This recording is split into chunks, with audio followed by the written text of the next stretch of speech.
Me dejaron en una gasolinera como una broma. 15 años después, volvieron a pedirme ayuda. Pero ya no era el mismo. El viento silbaba entre los esqueletos oxidados de contenedores abandonados. El aire olía a sal y gasolina vieja. Allí, en un muelle industrial cubierto de niebla, me di cuenta de que me habían dejado atrás. No era una broma esta vez. Las risas de Sara y sus amigas aún resonaban en mi cabeza, ecos cortantes contra el silencio de ese puerto muerto. La camioneta negra en la que llegamos ya no estaba. Solo las huellas de sus neumáticos, desdibujándose bajo la llovizna, eran prueba de que alguna vez existió. Me quedé allí, quieto. Un punto inmóvil en medio de la nada. La chaqueta colgando de un brazo, como si me la hubiera puesto a medias antes de que el mundo se diera la vuelta. El bolsillo vacío donde debería estar mi billetera. El cargador del móvil aún en el encendedor del coche. Todo perfectamente planeado. Una broma, dijeron. A ver si encuentra el camino de regreso, rió Carmen antes de encender un cigarro. Vi como el humo se perdía entre las sombras. Sara no dijo nada. Solo sonrió. Y luego se fueron. Los primeros 15 minutos me aferré a la idea de que volverían, que aparecerían riendo, grabando mi reacción con uno de sus malditos teléfonos. Pero la niebla no devolvió nada. Solo más frío. Solo más vacío.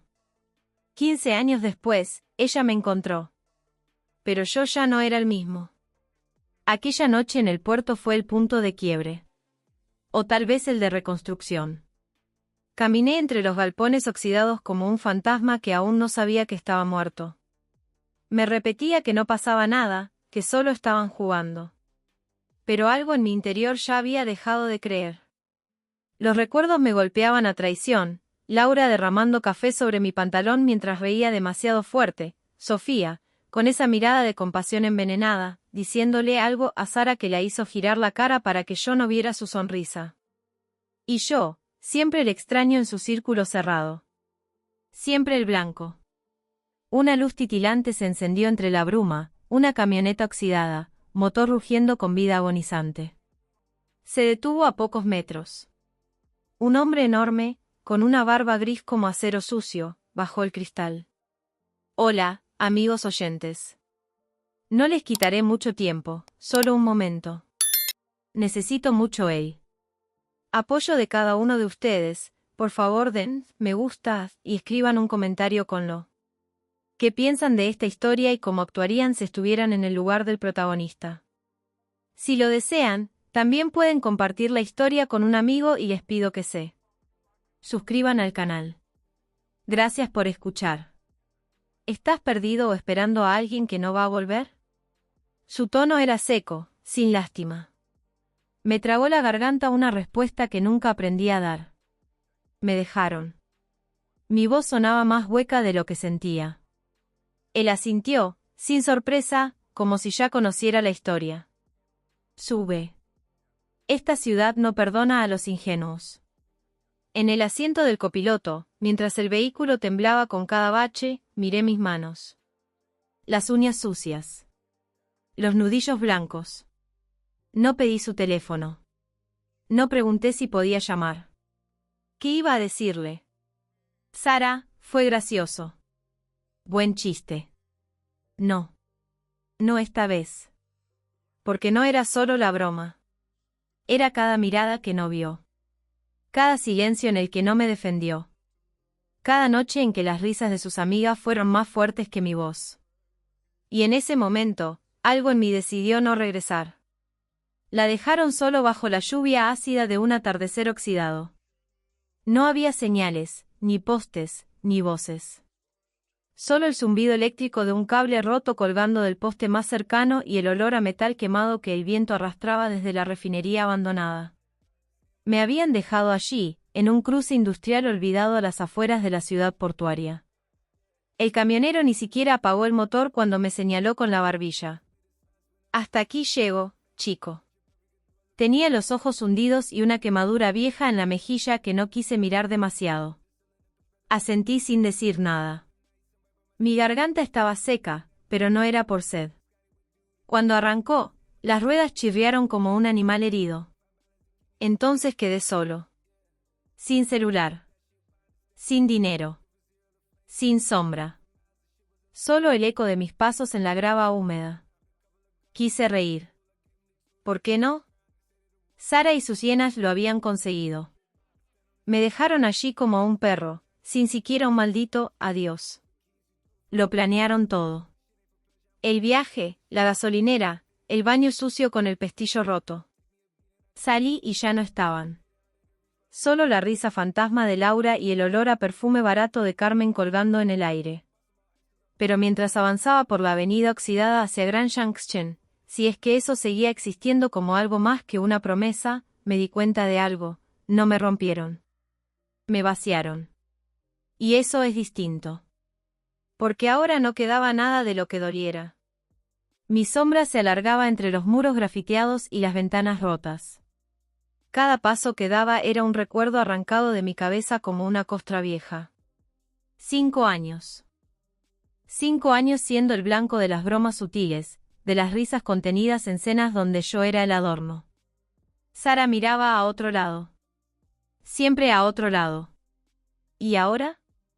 Ahora estaba caminando hacia algo que no sabía cómo nombrar. Venganza. Redención. O solo silencio. Pero era mío. Una patrulla oxidada me ignoró. Una rata cruzó la jubole. Las luces de neón de un motel parpadeaban como un corazón moribundo. Las suelas de mis zapatillas estaban a punto de rendirse, pero yo no. Una camioneta negra frenó a pocos metros. El motor sonaba como si tragara piedras. El conductor bajó la ventanilla con un rechinido áspero. ¿Te perdiste o te escapaste?, dijo. Voz rasposa. Cansada. Había algo en sus ojos, o como si él también hubiera dejado a alguien atrás. Voy a Grand Junction, dije, con la voz tan ronca como sus neumáticos. Me evaluó. Largo. Demasiado. Sube. No hables si no quieres. Pero no hagas nada raro. Asentí. Subí. El asiento era de cuero agrietado y olía a tabaco viejo y sudor seco. Rodamos por la carretera como dos fantasmas con diferente historia. ¿Qué te hizo salir corriendo?, preguntó sin mirarme. No respondí enseguida. Mis dedos temblaban sobre mis rodillas. Cerré los puños. Creí que alguien me amaba, murmuré. Después de un segundo, añadí, me equivoqué. El tipo soltó una risa sin humor. A todos nos pasa. Tarde o temprano.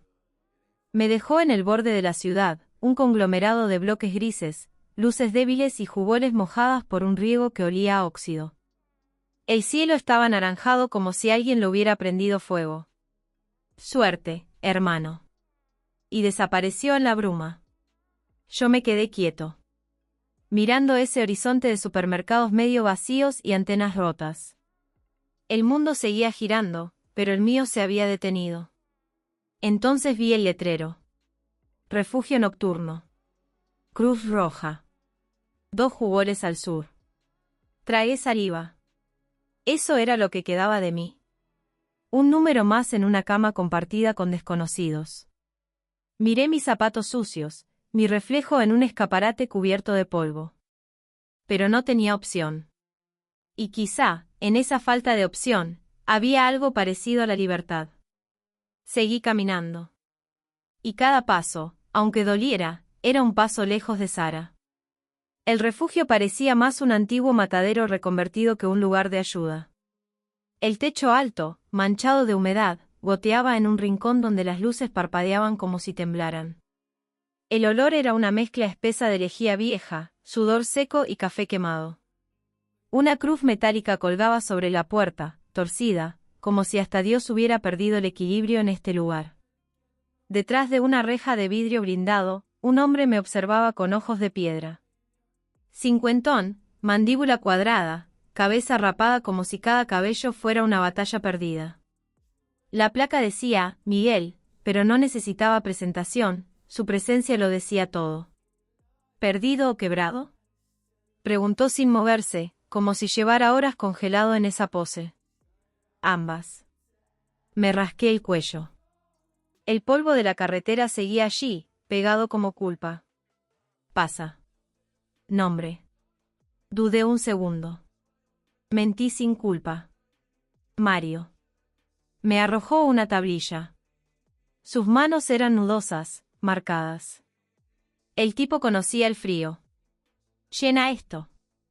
Esta noche tienes cama. Mañana, ya veremos. Dormí en una litera chirriante entre ronquidos, toses y pesadillas ajenas. El aire estaba tan cargado de respiración ajena que parecía tener peso. Me acosté de lado, observando el techo agrietado, y ella volvió. Sara, como una fuga de gas, invisible, tóxica.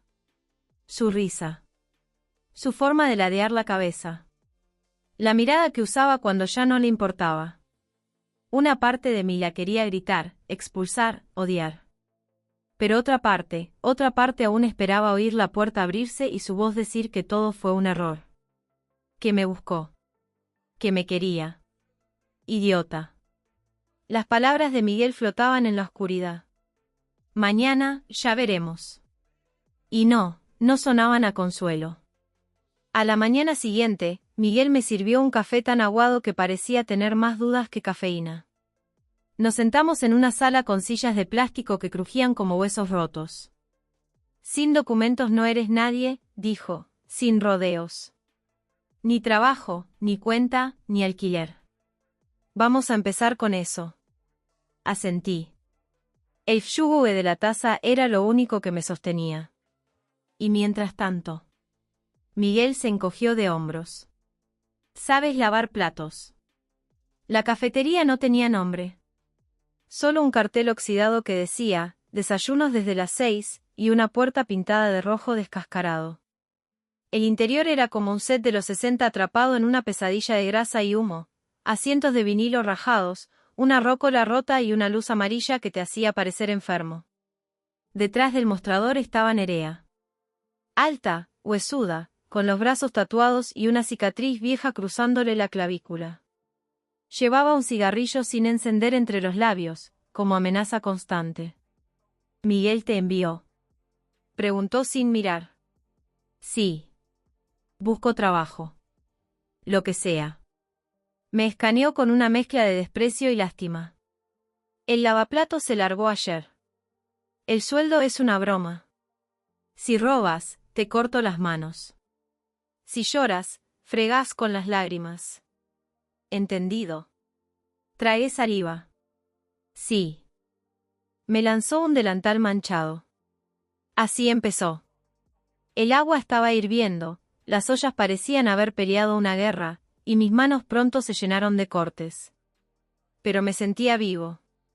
Cada plato lavado era una piedra quitada del pecho. Nadie me llamaba cariño. Nadie fingía amarme. Solo yo, grasa, jabón y silencio. Miguel apareció al final de la semana con más papeles. Me dejó una carpeta y una palmada seca. Estás avanzando. Más de lo que crees. Nerea, en cambio, seguía disparando órdenes como cuchillos. Más rápido, Mario. Esa grasa no se va sola. No había odio en su voz. Solo supervivencia. Me gustaba. Trabajé doble turno. Guardé cada billete en un sobre, oculto bajo el colchón. Mi primer sueldo lo usé para comprar un celular en una tienda mugrienta de la avenida. Era barato, tosco, pero era mío. Por primera vez en años, algo me pertenecía. Y fue entonces que sonó. Vibró contra la mesa metálica mientras restregaba una olla. Miré la pantalla. Sara. El mundo pareció silenciarse. Dejé que sonara. Que se fuera al buzón. Que muriera sola, como me dejó a mí. Pero luego llegó el mensaje. No debí escucharlo. Pero lo hice. Mario, ¿dónde estás? Fue una broma. Solo eso. Te esperamos. Nos preocupamos. Llámame. La voz era temblorosa. como si se arrepintiera. Pero si hubieran esperado, habrían vuelto. No lo hicieron. Otro mensaje. Esta vez de Laura. Vamos, hombre. Fue gracioso. Admitilo. ¿Quién te hace reír así? Llámanos, dale. Un chiste es un chiste, no. Mi mano se cerró alrededor del celular. Los nudillos blancos. El metal tembló. No era un chiste.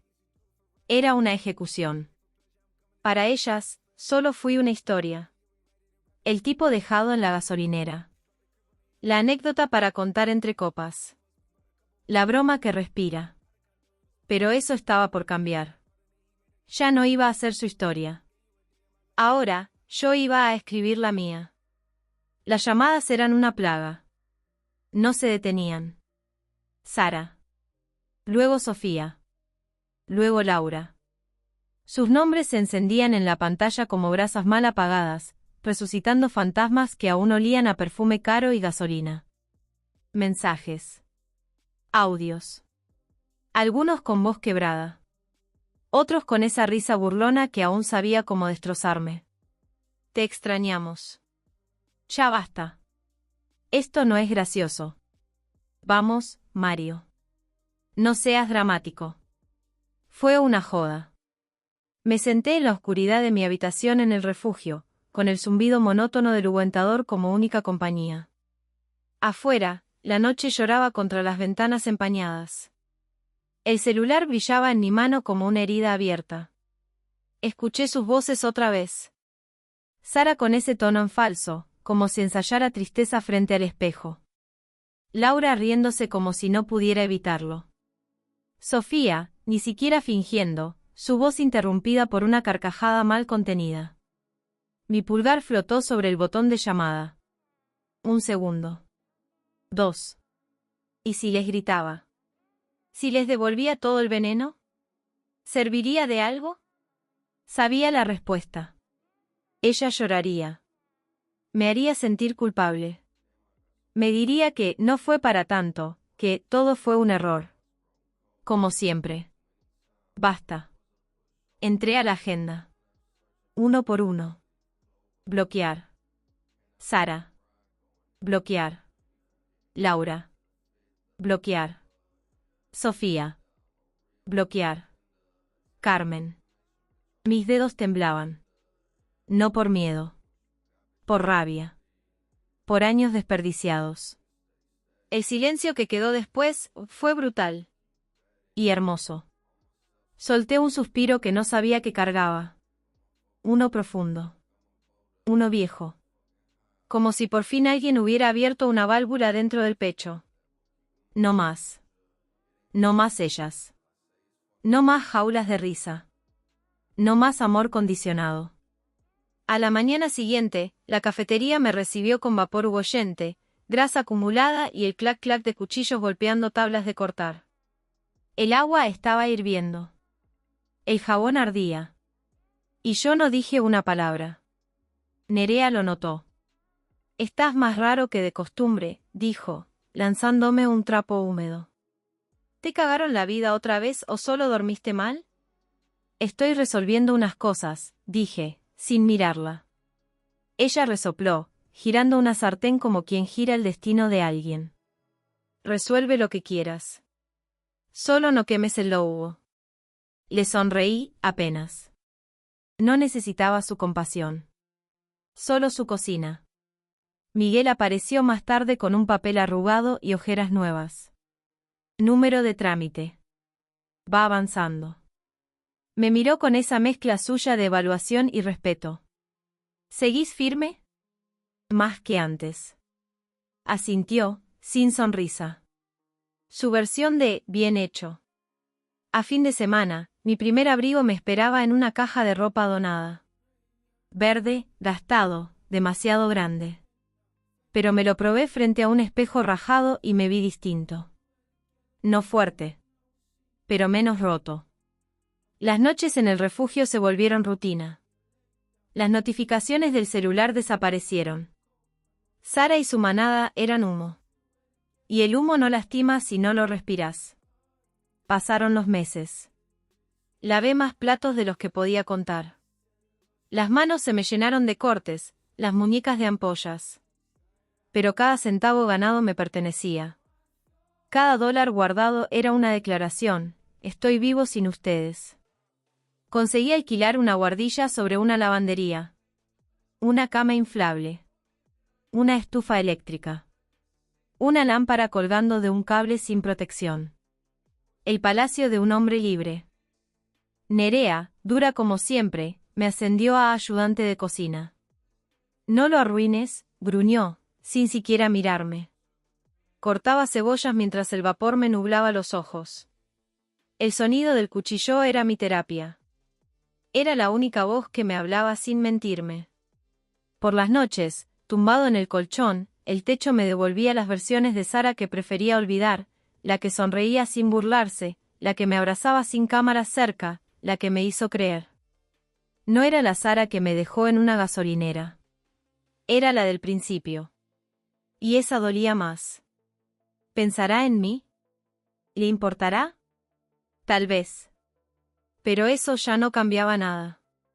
El sol salía igual. El jabón no perdonaba la nostalgia. Entonces, un martes cualquiera, apareció Julia. Chica delgada, gafas grandes, mochila como un ladrillo, libros como murallas. Siempre en la misma mesa, junto a la ventana agrietada. Siempre con café negro y omelette sin tomate. Hablaba sola. Murmuraba términos médicos como quien conjura hechizos. Al principio, era solo parte del paisaje. Hasta que decidí jugar. Reemplacé mi placa por nombres falsos. Javier, Álvaro, Hugo. Nada. Ella ni parpadeaba. Hasta que un día, fui David. Y algo cambió. Le serví el café. Levantó la vista. Frunció el ceño. Miró mi placa. Luego a mí. Ese no es tu nombre, dijo, tranquila, sin juzgar. Como quien diagnostica una torcedura leve. Me tomó por sorpresa. Sonreí. Ah, no. Ella me devolvió la sonrisa, ladeando apenas los labios. Luego volvió a sus libros. Nada más. Pero fue suficiente para quedarse. Como una chispa diminuta en medio de tanta ceniza. La primera vez que vi a Julia, llovía ceniza. El aire del barrio industrial estaba espeso, agrio, como si la ciudad respirara por última vez.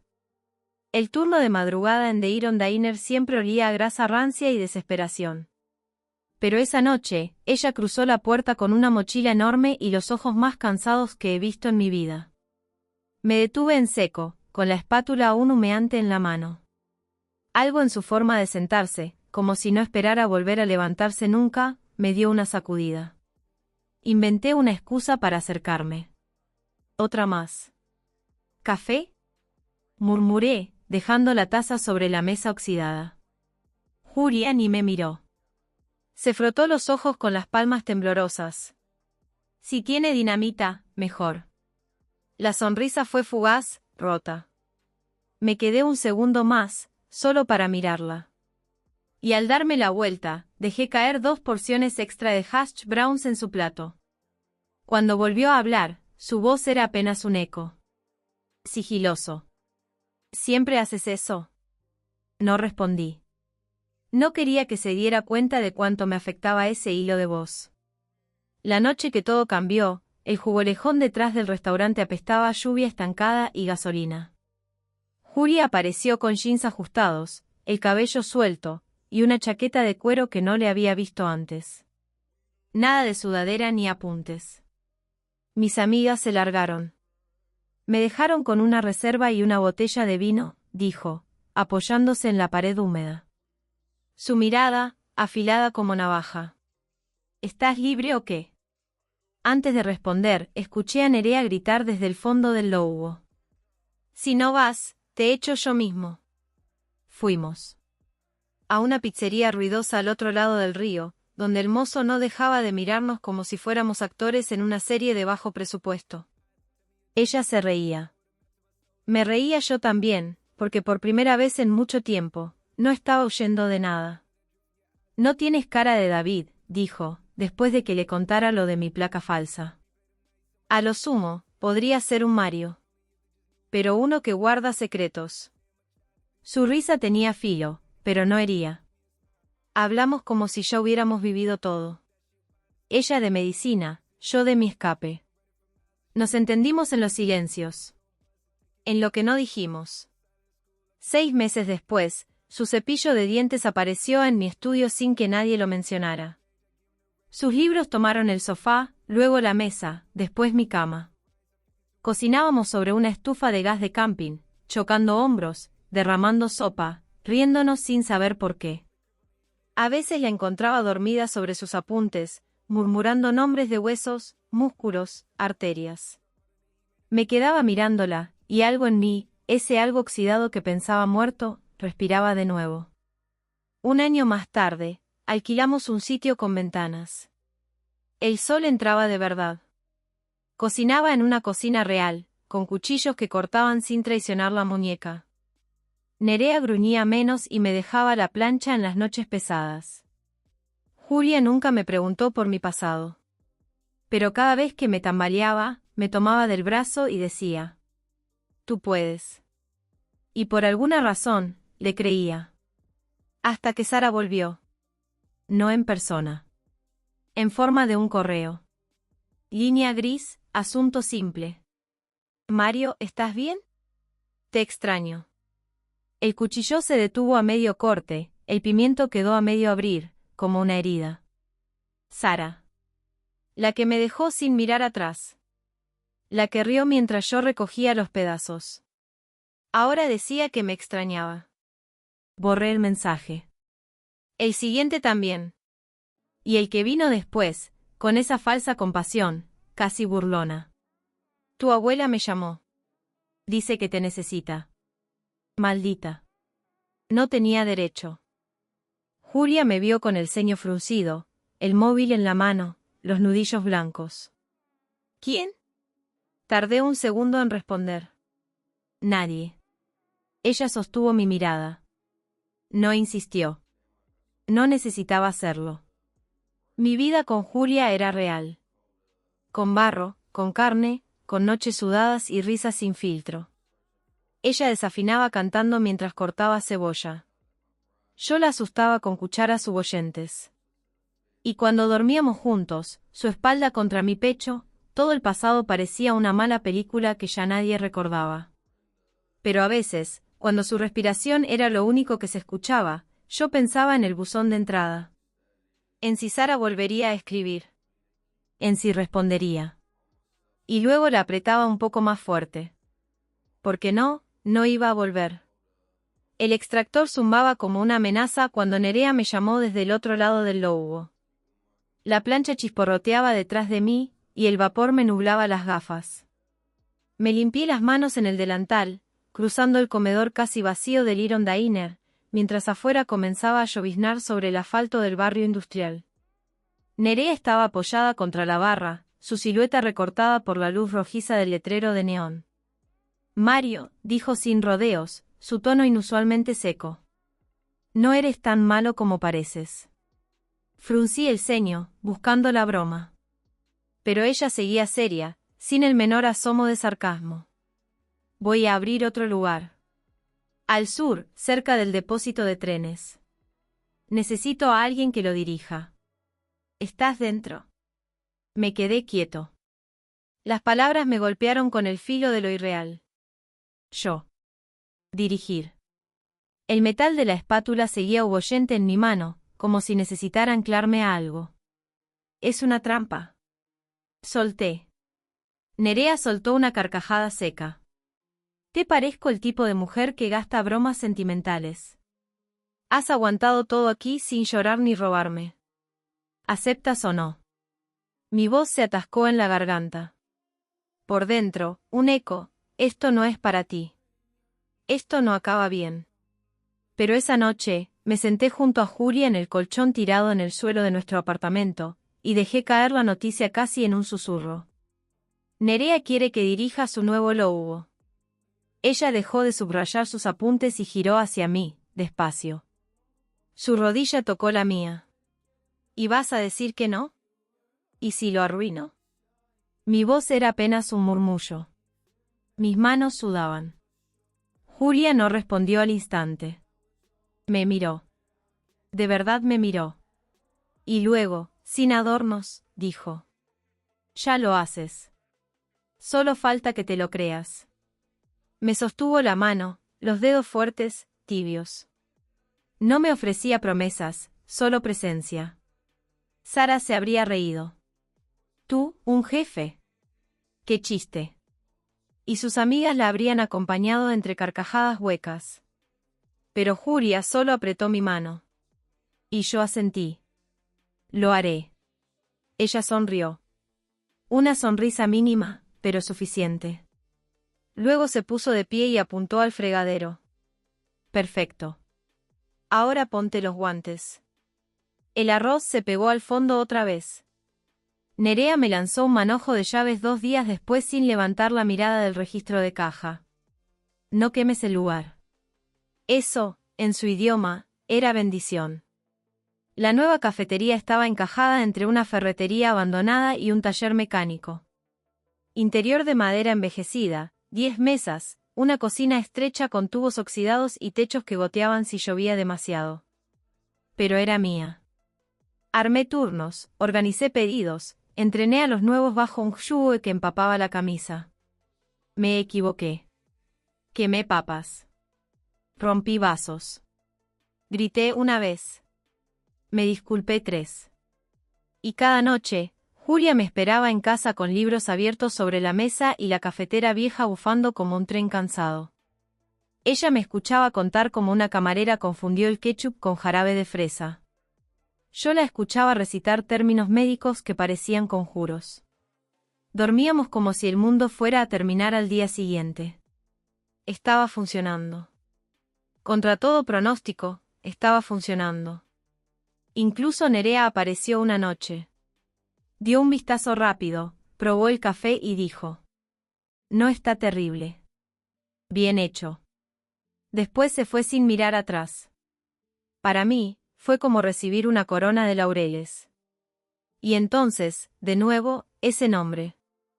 Estaba revisando inventario cuando vi la notificación. Un mensaje. De ella. Mario, tu abuela preguntó por ti. Por favor, dime que estás bien. Sara. Usando el único vínculo que aún me importaba. Usando la mujer que me enviaba cartas con billetes doblados y estampas religiosas cada cumpleaños. Se me heló el estómago. ¡Qué hija de puta! El pulgar tembló sobre la pantalla, pero no dudé. Borrar. No tenía derecho a pronunciar ese nombre. Mucho menos a tocarlo. Volví al trabajo. Más duro. Más horas. Más grasa en las uñas. Más café mal servido. Pero cada noche, Julia. Ella. La luz cálida bajo la lámpara del comedor. Su voz ronca de tanto estudiar. Sus pies deshugosos rozando los míos bajo la mesa. La vida era buena. Y Sara era apenas ruido. Hasta que un día, años después, LinkedIn. 27 visitas. Todas de ella. No le di importancia. No respondí. Pero el algoritmo insistía. Me enviaba su nombre como si fuera una broma cósmica. Y entonces, entraron. Yo estaba en el restaurante original, en la hora muerta del desayuno. El mismo donde todo empezó. Limpiaba el mostrador con movimientos lentos, automáticos. Afuera, el cielo era plomo. La campana sobre la puerta sonó. Y allí estaban. Sara. Laura. Alba. Como salidas de una pesadilla vieja, descolorida pero viva. Las reconocí al instante. El cabello de Sara más corto, más brillante. Laura aún caminando como si todo le perteneciera. Alba parecía un fantasma de sí misma. Mi cuerpo se congeló. El trapo húmedo colgando de mi mano. 13 años habían pasado. Y sin embargo, mi pecho dolía igual. Podría haberme ido. Podría haber fingido. Pero no. Algo oscuro y frío me empujó hacia adelante. Agarré la jarra de café como escudo. Me acerqué. Sara me vio primero. Su cara se descompuso. La taza tembló en sus dedos. Dios. Mario. Laura se reclinó, sin dejar de sonreír con ese gesto torcido, venenoso. Mira quién ascendió. El chico de los platos. Me quedé de pie, frente a ellas. Sin sonreír. Sin temblar. Había cosas que se quiebran y nunca vuelven a armarse. Otras, simplemente se endurecen. Yo era lo segundo. El silencio era espeso como alquitrán. Alba no podía sostenerme la mirada. Sus dedos temblaban mientras giraban el menú de papel con una ansiedad inútil. Laura cruzó las piernas, su sonrisa torcida como un cuchillo mal escondido. Sara, simplemente me miraba. Suplicante.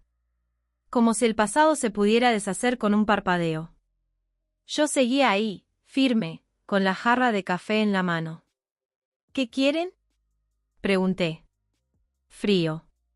Sin una grieta. Sara se inclinó hacia adelante. Las manos entrelazadas. Esa pose de víctima ensayada. Mario, ¿podemos hablar? Solo unos minutos. Ni pestañeé. Estoy trabajando. Alba lanzó una mirada lateral a Laura. Ella tomó el control, por supuesto. Siempre había sido así. Mira, su vida se fue al carajo, empezó, con voz de quien finge compasión.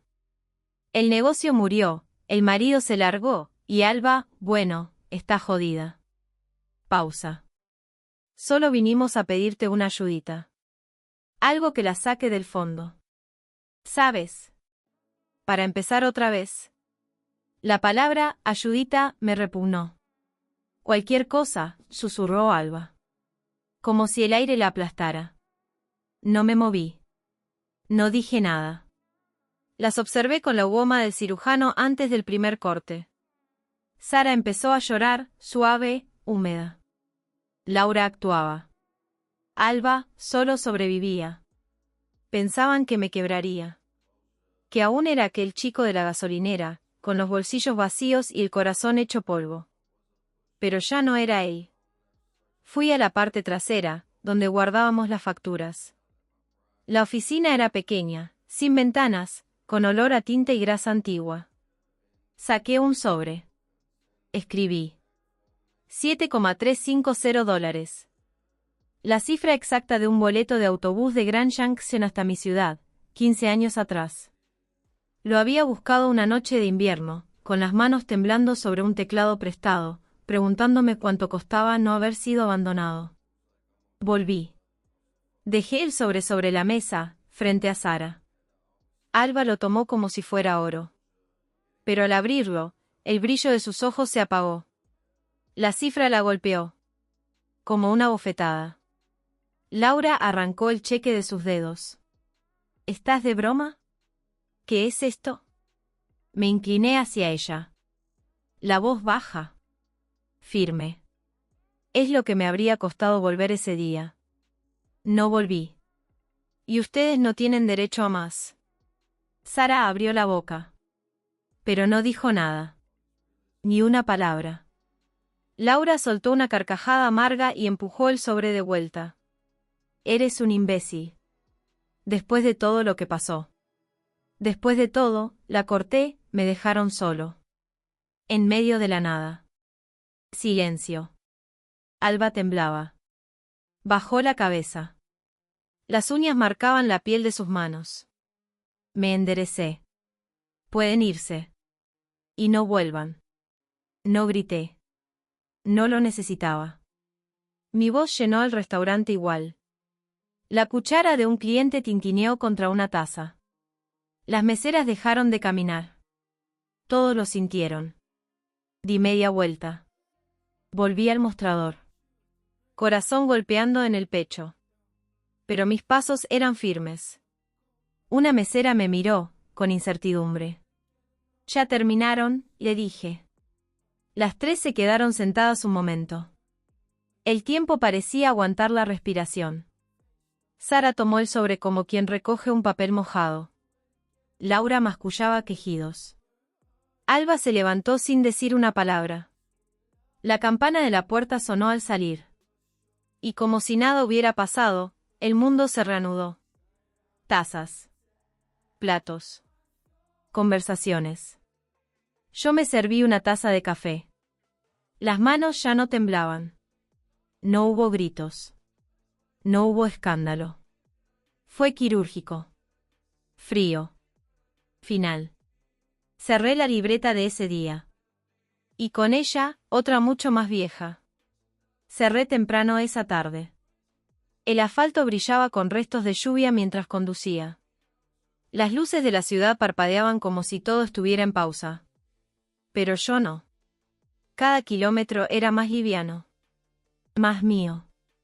El coche de Julia estaba en el camino de entrada. Las luces del porche encendidas. La casa era pequeña, pero vibraba con algo real. Algo que resistía. Entré. Me quité las botas. El olor de lasaña rehuentada llenaba el aire. Julia estaba en la mesa del comedor, los lentes bajos, corrigiendo exámenes, con una taza de té olvidada a su lado. Arriba, las risas apagadas de los niños. ¿Todo bien?, preguntó, sin levantar la voz. Me senté frente a ella. Aún sentía el eco de la escena. Vinieron, dije. Sara. Laura. Alba. A pedirme dinero. Julia se quitó los lentes, pero no habló. Les di un cheque, continué. $7,350.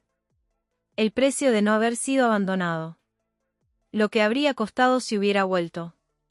Sus labios dibujaron una línea breve, seca, casi imperceptible. ¿Lo aceptaron? Laura se enfureció. Sara lloró. Alba se deshizo. Les dije que se fueran.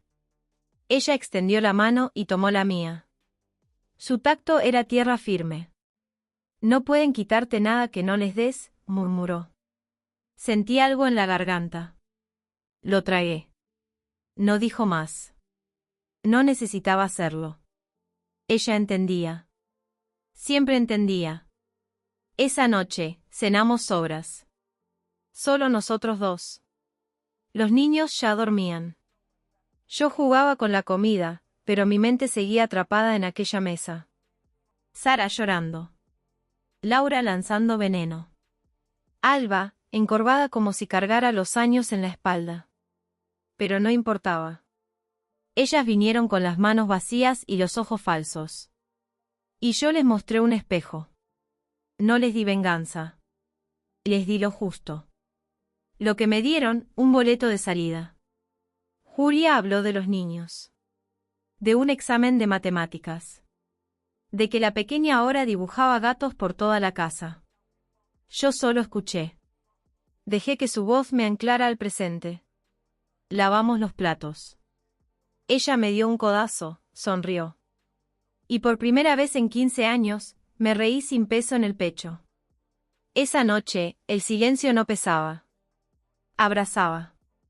La casa dormía con suavidad, los pasos pequeños de los niños sobre la madera arriba, el leve crujido del techo con el cambio de temperatura, y la respiración serena de Julia a mi lado.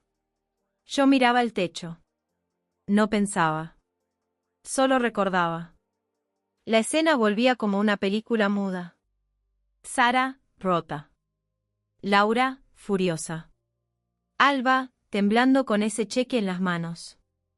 Pero ya no dolía. No ardía. Era solo una sombra en la pared. Una más. Porque ahora tenía algo que ninguna de ellas podía tocar. Algo que no se compra, no se mendiga, no se destruye desde afuera. Mi familia.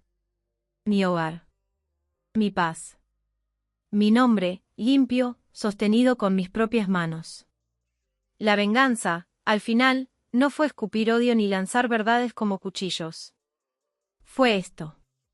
Dormir en Uboma. Vivir sin miedo. verlas desvanecerse sin necesidad de perseguirlas. Y saber, con certeza, que ya no tienen ningún poder. Desperté temprano. El cielo tenía ese azul pálido de los días fríos, y el café humeaba en mi taza. Me quedé de pie en la cocina, viendo por la ventana. Los árboles apenas se movían.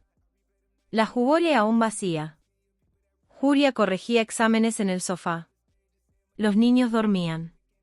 Y dentro de mí, sin aviso, algo se asentó. Paz. No la de escapar. La de haber regresado y reconstruido. Más tarde, ella se unió a mí en la veranda. Venía envuelta en una manta gris, con el cabello recogido y los ojos aún pesados de sueño. Se sentó a mi lado, bajando con cuidado el peso del día por venir. ¿En qué piensas?, preguntó, con la voz baja, sin apuro. Tomé un sorbo. En nada. En todo. Ella sonrió. Apoyó la cabeza en mi hombro. Y así nos quedamos. Viendo cómo la mañana abría paso sin necesidad de decir nada. Sara, Laura, Alba. Nombres que alguna vez dolieron. Ahora, solo ecos sin fuerza. 15 años después, se atrevieron a cruzar la puerta, creyendo que aún podían jugar al mismo juego. Que bastaba con fingir inocencia para desmontar lo que me costó tanto levantar. Pero lo entendieron demasiado tarde. Ya no era el chico roto de la gasolinera. Y a veces, la justicia no ruge. Solo camina en silencio, con pasos firmes, y entrega un cheque exacto. No por odio, sino para cerrar la puerta desde el otro lado. Yo la cerré. Y esta vez, nadie la va a abrir.